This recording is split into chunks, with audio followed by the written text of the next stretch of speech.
tengo el gusto de recibir aquí en el estudio a Cecilia González. Ella es periodista mexicana, lleva 2 años viviendo en Argentina, es corresponsal y también ganadora del Premio de Crónicas de Derechos Humanos. Cecilia, muchísimas gracias por aceptar nuestra invitación. ¿Cómo estás? Hola, bien, y muchas gracias por la invitación.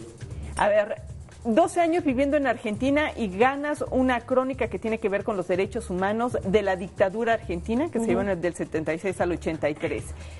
Creo que fuiste la única mexicana que concursó el premio a representar a Argentina en la FIL. Gana una mexicana, suena irónico e incongruente, pero ganaste. Sí, de hecho, a la hora de la premiación, recientemente, hace un par de semanas en la Feria Internacional del Libro de Guadalajara, fue una situación graciosa porque había que explicar justo todo lo que tú acabas de resumir, era algo gracioso. Sí, que fue irónico. Ahora, ganas haciendo una crónica, no tuvo confite en Navidad. Sin confites para Navidad. Sin confites son dulces. Dulces, sí. Y exactamente, ¿de qué va la crónica? ¿Quién es tu personaje principal? La crónica cuenta la historia de Carlos Loza, es un militante político que fue secuestrado y torturado en el año 76 y pasó la Navidad en el mayor centro clandestino de detención que hubo en América Latina, que estuvo en Buenos Aires, la ex-ESMA, como se llama ahora. Pero ese caso es un pretexto que yo utilizo para contar el avance que ha tenido Argentina en materia de derechos humanos, porque es el único país del mundo que está juzgando de manera sistemática estos crímenes cometidos por los militares en esa época.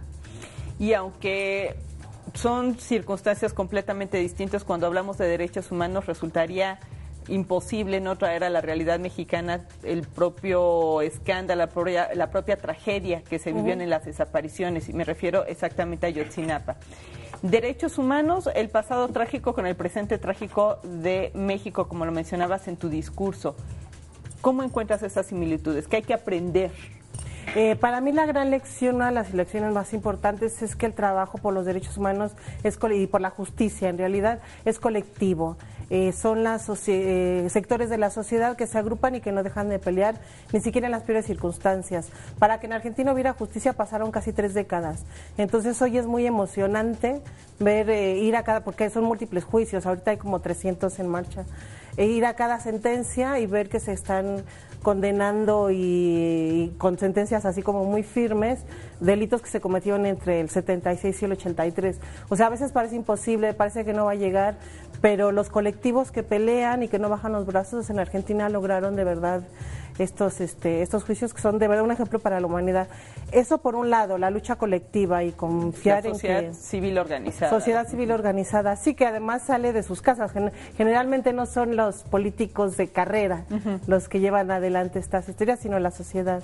Ese es un tema que logró que hoy por hoy hubiera juicios, ¿no? En Argentina. ¿Qué otras cosas pasaron en Argentina que hacen posible que se condene a los culpables de una dictadura? Bueno, lo fundamental también en estos 12 años fue la llegada de Néstor Kirchner al gobierno y luego de su esposa Cristina Fernández de Kirchner, porque ellos tomaron, sin haber tenido una trayectoria en la defensa de derechos humanos, ellos tomaron la bandera, y sin apoyo del Estado es imposible avanzar. Por ejemplo, en Brasil, en Chile, en Uruguay han querido emular estos juicios, pero todavía no se ha podido porque no hay un apoyo irrestricto del Estado. Entonces, ahí vamos con 2 casos, digamos, para aprender de esta tragedia. Número 1 es la sociedad civil incansable.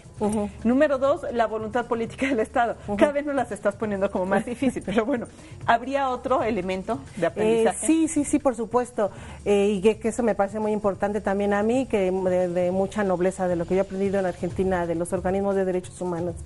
Su lema es no venganza, sino justicia. Pelear por allá durante décadas había personas que habían sido torturadas, familiares de desaparecidos, que se topaban con los responsables de esas desapariciones en la calle o en su edificio, porque estaban libres.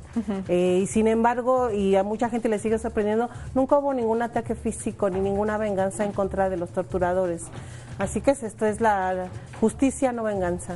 Me platicabas que había juicios orales. Y públicos, sí. Y públicos, sí. Algo que se ha intentado aquí en México, todavía estamos como años luz de lograrlo plenamente. Pero estos juicios donde se juzgaba a todos estos culpables de las desapariciones, ¿estaban abiertos a toda la gente?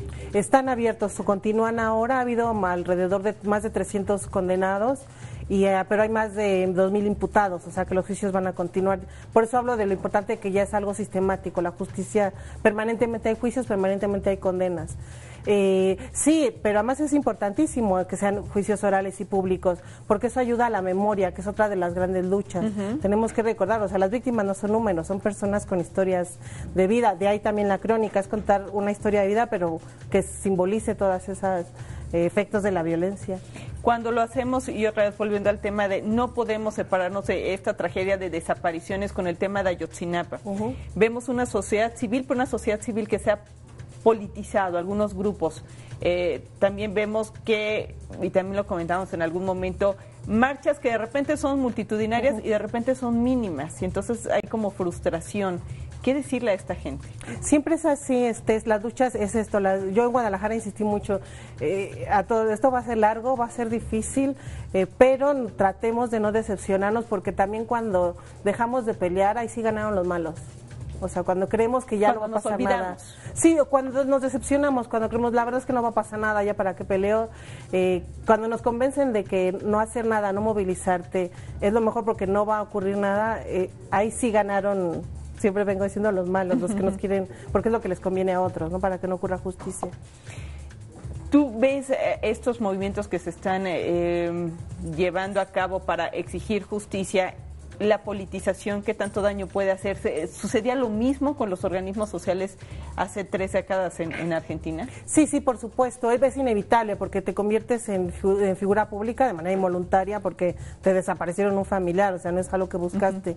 Y siempre hay un intento de aprovechamiento político, pero hay algo más sólido que todo eso, porque que es la lucha colectiva, vuelvo a insistir, o sea, no hay un líder puede haber una cabeza visible incluso para los medios, pero en las bases se van construyendo redes muy importantes que son las que le dan solidez a la lucha.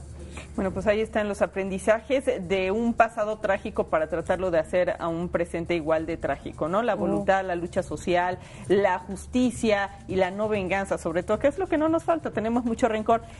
Cecilia, tú tienes un libro, Narcosur, la sombra del narcotráfico mexicano en Argentina. Fue en su momento pionero, ya tiene algunos años, donde estabas hablando justamente cómo estos lazos de narcotráfico habían llegado a ese país cuando nadie pensaba ni siquiera que era el paraíso. Cuéntanos rápidamente de esto y cuándo va a llegar a México, si es que sí, el libro ya llegó de manera parcial, digamos, lo compró y lo está distribuyendo el Fondo de Cultura Económica, y el libro salió a fines de justo hace un año, y es cierto, hasta hace un año en Argentina no se hablaba de narcotráfico y de pronto se volvió un tema absolutamente prioritario. Por eso en 3 meses tuvo que salir una segunda edición de pronto, y pasó otra cosa paradójica como lo del premio. De pronto una mexicana que hace 12 años vive en Argentina, parecería que soy la experta en el tema, ¿no? Así que por eso tuvo bastante difusión, y a los 3 meses tuvo que haber una segunda edición y iremos por la tercera. ¿Cuál es la base principal o cuál es una de las grandes conclusiones que tienes en Narcosur? Que la globalización del narcotráfico ha tenido un impacto impresionante y que Argentina es un caso más en el que los cárteles mexicanos trataron de expandirse, algo que sigue sorprendiendo allá.